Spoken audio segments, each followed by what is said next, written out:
नमस्ते। तो कैसे हैं आप लोग? आशा करते हैं कि सभी अच्छे होंगे और मैं भी अच्छी हूँ। तो चलिए इस ब्लॉग को यही शुरू करते हैं श्री राधे रानी का नाम लेके। राधे राधे। तो आज सुबह से बारिश पूरी शुरू है और अनन्या स्कूल जा चुकी थी। उसके बाद जब मैं देखती हूँ धीरे धीरे मौसम हुआ ख़राब। मुझे लगा चलो ठीक है, मौसम ठंडा हो रखा है, ऐसे ही रहेगा, धूप नहीं निकलेगी, लेकिन हाँ बारिश भी नहीं होगी। लेकिन थोड़ी देर के बाद कुछ सीन ऐसा था, किचन में पानी घुस गया, भाई के रूम में पानी घुस गया, पूरा भर आया। और देखिए कैसे किचन में पानी आ रहा है। देखने में तो बहुत अच्छा लग रहा है, लेकिन पानी में जब मैं खड़ी हूँ तो पूरा बदन, पूरा बॉडी मेरा काँप रहा है। बहुत ठंडा था पानी, क्योंकि ये पहली बरसात है। और मेरी मम्मी को देख लो, मेरे माता जी को कोई फ़र्क नहीं पड़ता। हम दोनों माँ बेटी का जीवन बस लगता है संघर्ष में ही कटने वाला है, इसलिए हम लोग को अब आदत सी हो गई है। लोग बारिश में घर में घुस करके बैठ जाते हैं, रूम में उतरते नहीं, निकलते नहीं, और हम दोनों भींग भींग के खाना बनाते हैं। तो ये देखो, चावल मम्मी ने बना दिया है, भिंडी का भुजिया भी मम्मी ने ही बनाया है। मैं तो उधर फंस गई थी अपने रूम में, मम्मी किचन में थी और बीच में बारिश हो गई बहुत ज़ोरदार शुरू। तो मम्मी बोली किचन में मैं करूँगी क्या, तो मम्मी लगी अपना दिमाग लगाने, लगी खाना वाना बनाने के लिए। और मैं जब अच्छा खासा लेट हो गया ना, थोड़ी सी बारिश कम हो गई, फिर मैं दौड़ के इधर से आई कि तुम किचन में कर क्या रही हो। तो मैं बोलती देखो ना क्या हो गया। मैंने कहा हाँ, ये तभी शुरुआत है, ये तभी ट्रेलर है, फिल्म तो बाकी है। और भाई के रूम में भी देख लो क्या हो रखा है, उसका स्लीपर देखो कैसे तैर रहा है, जूता शूज़ वगैरह भी तैर रहे थे, तो मैंने उठा उठा के रख दिए थे। तो अब मैं जा रही हूँ खाना देने के लिए भाई को। तो सब रूम में पानी भर गया है, सिर्फ इधर जो मेरा जो इधर रूम है और मम्मा को, उसमें नहीं आया, क्योंकि वो तो इस बार ही ऊँचा कर लिया था। तो अब देखती हूँ इस बार क्या होता है। देखो उतना बचा हुआ है और बारिश रुक गई थी, तो मैं आसमान देख रही थी कि और बरसेंगी क्या। तो फिर यही रूम का पानी सब निकाल रही थी मैं, और भाई उधर से पानी बार बार फेंक के जा रहा था। तो मैं कहती अभी क्यों कर रहे हो, मैं साफ़ कर रही हूँ और तुम उधर से पानी इधर इधर फेंक रहे हो। तो वो बोल रहा है मेरे रूम का पानी निकलेगा कैसे, इधर से ही तो निकलेगा ना, तो मैं पहले निकालता हूँ फिर तुम निकालना। तुम कालिदास वाला काम क्यों कर रही हो, पहले मेरे रूम का निकालने दो, उसके बाद। तो वो अपना रूम लगा के बैठ गया था आराम से, तो मैं उसके लिए इंतज़ार करती तो और भी लेट हो जाता। और ऐसे भी आज मैं 3 साढ़े 3 बजे तो नहा के ही आई हूँ, तो लेट हो गया बहुत साफ़ वाफ करने में। आंगन में भी पानी लगी हुई है और भगवान जी लग रहा भी और बरसेंगे, मन नहीं भरा उनका, क्योंकि मुझे चाह रहे हैं पूरा दिमाग मेरा ठंडा करने के लिए। इसलिए बरसे जा रहे हैं। और सुबह से हम माँ बेटी दोनों भीग ही रहे हैं। दशा देख के पता चल रहा होगा, पूरा बाल बिखरा पड़ा है, क्योंकि खुला हुआ आंगन है ना, इस रूम से उस रूम, फिर चाहे ट्यूबवेल पे जाओ तो भीगना ही पड़ता है। और बीच में आ गई थी दीदी, तो गेट खोलने के लिए जो गई मैं, उसमें भीग गई और मम्मी भी भीग ही रही थी।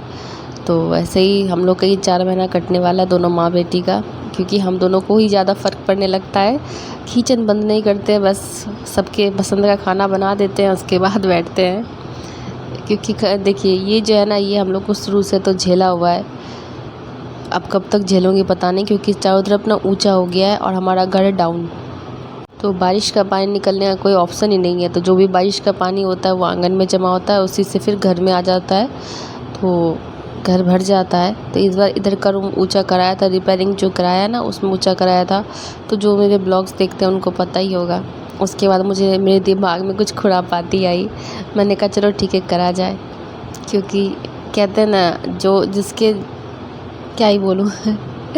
बुलाई नहीं, भूल गई क्या ही बोलूँ अब मैं। तो बस मैं ये बना रही हूँ नाव। बचपन के दिन याद आ गए। तो जब भी घर में बारिश आती है ना, तो मैं यही करती हूँ, काम करते करते थक जाओ तो खुद को मोटिवेट करने के लिए और माइंड डाइवर्ट करने के लिए मैं यही सब फालतू काम कर लिया करती हूँ। भाई बोल रहा है ये क्या कर रही है, मैंने कहा तुम अपने रूम का पानी तो निकालो, तब तक मैं बैठ करके नाव बना रही हूँ। बोलो किसके किसके घर आना, मैं इसी से इस बार आऊँगी सबके घर नाव पे बैठ के। तो भाई कहता हाँ पता चलेगा नाव भसक के पचक गया है। ट्राई करने का सोचना भी नहीं।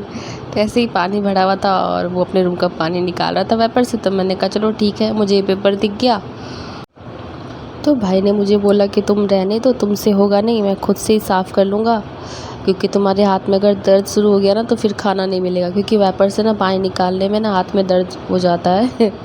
और ये जो है ना, ये कुछ नया नहीं हमारे लिए, इसलिए हम इस मौसम को भी इंजॉय कर लेते हैं, क्योंकि हमें पता है 4 मंथ जो होगा ना, 4 महीने हमें ऐसे ही काटना है।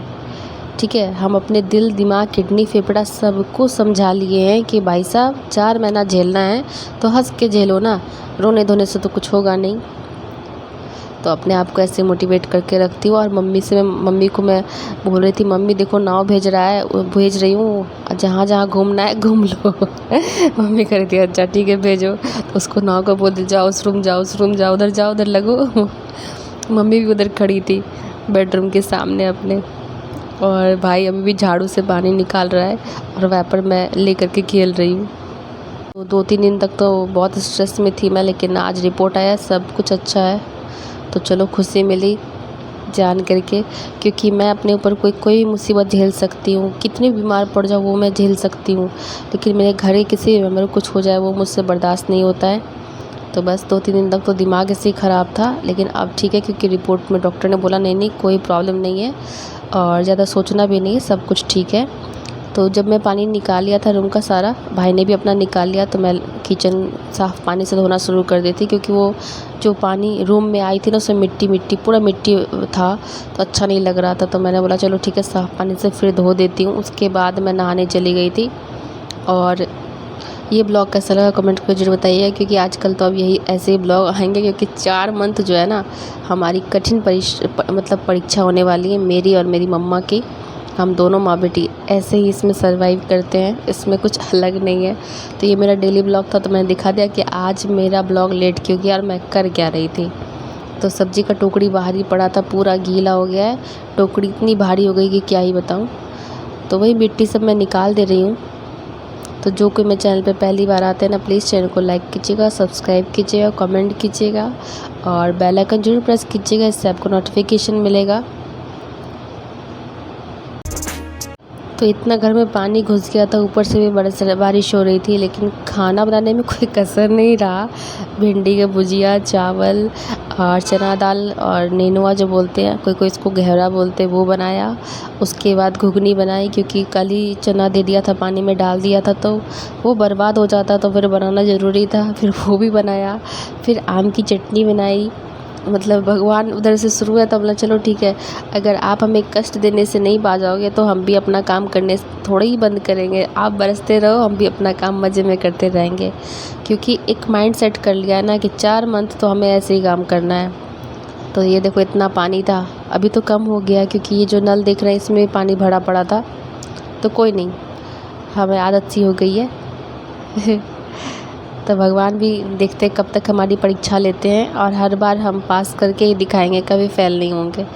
बट हमारे घर के मेंबर को किसी को कुछ ना हो, बस मैं हमेशा यही चाहूँगी, किसी को कुछ नहीं हो, सिर्फ घर के मेंबर किसी के साथ भी इतना बुरा दिन ना देखना पड़े। खैर पानी घर में जो घुसा इसकी बात मैं नहीं कर रही हूँ। और यहाँ मैं पूछने गई थी अपने पति देव से, स्वामी जी से खाना लगा देती हूँ, क्योंकि बाद में फिर मैं अगर पानी में से ऊपर चली आई, यानी कि नहा के फ्रेश होके आ गई फिर से, तो फिर ये पानी में मैं नहीं जाऊँगी, क्योंकि घाव हो जाता है इससे। तो आज के लिए इतना ही, फिर आप लोग से मिलोगे नेक्स्ट ब्लॉग में। तब तक के लिए bye, take care and love you all.